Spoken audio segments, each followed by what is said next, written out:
Hello everybody. तो आज हम क्लास 10th हिस्ट्री का chapter 7 print culture and the modern world ये पढ़ने जा रहे हैं। तो चलिए शुरू करें।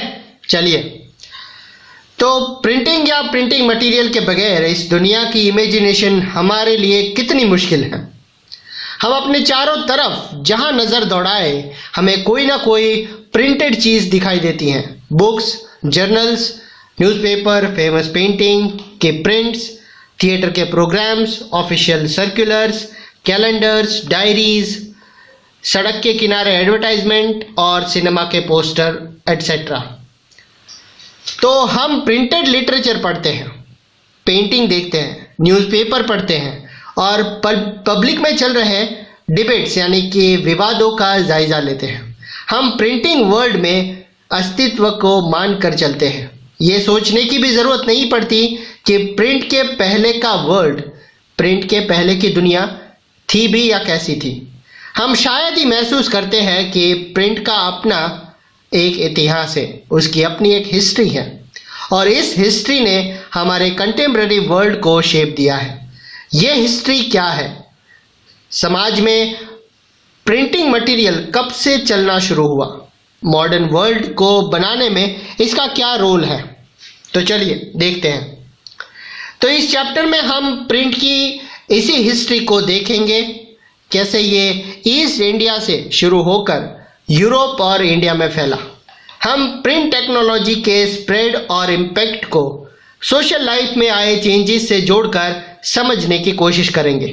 फिगर 1 देखते हैं। प्रिंट के आने से पहले की बुक, उसका निर्माण इखलाक ई नसीरी 1595 से।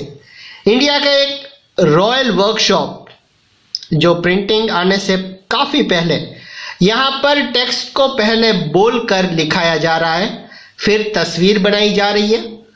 बुक का निर्माण में राइटिंग और पेंटिंग का बहुत इम्पॉर्टेंट है। प्रिंटिंग मशीन के आने के बाद इन आर्ट्स का क्या हुआ, ये सोचने लायक है। तो पहला पॉइंट पढ़ते हैं, the first printed books. Print technology सबसे पहले चीन, जापान और कोरिया में डेवलप हुई। ये प्रिंटिंग हाथ से होती थी। तकरीबन 594 एडी से चीन में इंक लगे वुडन ब्लॉक या तख्ती पर कागज को रगड़कर बुक्स छापी जाने लगी। क्योंकि पहले पोरस शीट के दोनों तरफ प्रिंटिंग पॉसिबल नहीं थी, इसलिए ट्रेडिशनल चाइनीज बुक एकॉर्डियन शैली में किनारों को मोड़ने के बाद सील कर दी जाती थी, फिर बाद में बनाई जाती थी। बुक्स का सुलेखन या कैलीग्राफी करने वाले सुपर्बली स्किल्ड क्राफ्टमैन होते थे, जो हाथ से बड़े सुंदर और सुडोल अक्षरों में ही सही आर्टिस्टिक लिखाई करते थे। न्यू वर्ड में देखते हैं कैलीग्राफी, जिसका मतलब होता है the art of beautiful and stylised writing, सुलेखन। एक लंबे अरसे तक प्रिंटिंग मटेरियल का सबसे बड़ा प्रोड्यूसर चीन था। सिविल सर्विस एग्जाम से रिक्रूट चीन की नौकरशाही भी विशालकाय थी, तो चीन इन एग्जाम्स के लिए बड़ी तादाद में बुक्स को छपवाता था। 16th सेंचुरी में एग्जाम देने वालों की तादाद बढ़ी, लिहाजा प्रिंटिंग बुक्स की मात्रा भी उसी के अनुपात बढ़ती चली गई।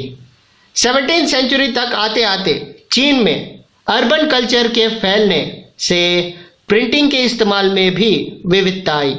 अब प्रिंटिंग मटेरियल के उपभोक्ता सिर्फ विद्वान और अधिकारी नहीं रहे। मर्चेंट्स अपने रोजमर्रा के कारोबार की जानकारी लेने के लिए प्रिंटिंग मटेरियल का इस्तेमाल करने लगे। पढ़ना एक शौक बन गया था। नए रीडरशिप को फिक्शनल नैरेटिव्स, कविताएं, आत्मकथाएं, शास्त्रीय साहित्यिक कोई बुक्स, रोमांटिक प्लेज, काफ़ी कुछ पसंद था। अमीर महिलाओं ने भी पढ़ना शुरू किया और कुछ ने अपने खुद की पोइट्री और नाटक भी छापे, पब्लिश किए। पढ़ने की ये नई कल्चर एक नई टेक्नोलॉजी के साथ आई।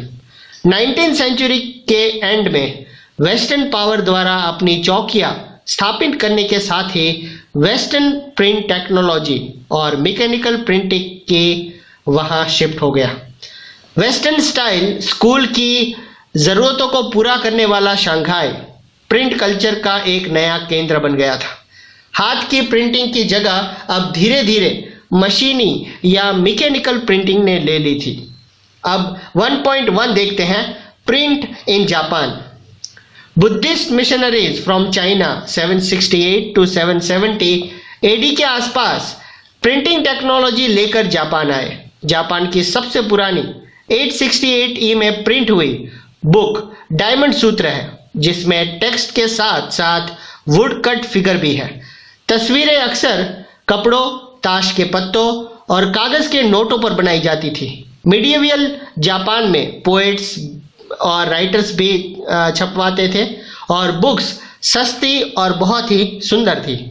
फिगर 2 में आप देख सकते हैं कि डायमंड सूत्र का एक पन्ना 18th सेंचुरी के एंड में एदो, बाद में जिसे टोक्यो के नाम से जाना गया, के शहर की इलाके की पेंटिंग्स में अर्बन कल्चर का पता चलता है, जिसमें हम टी हाउस गैदरिंग, आर्टिस्ट और कोर्टिशंस यानी कि तवायफ को देख सकते हैं।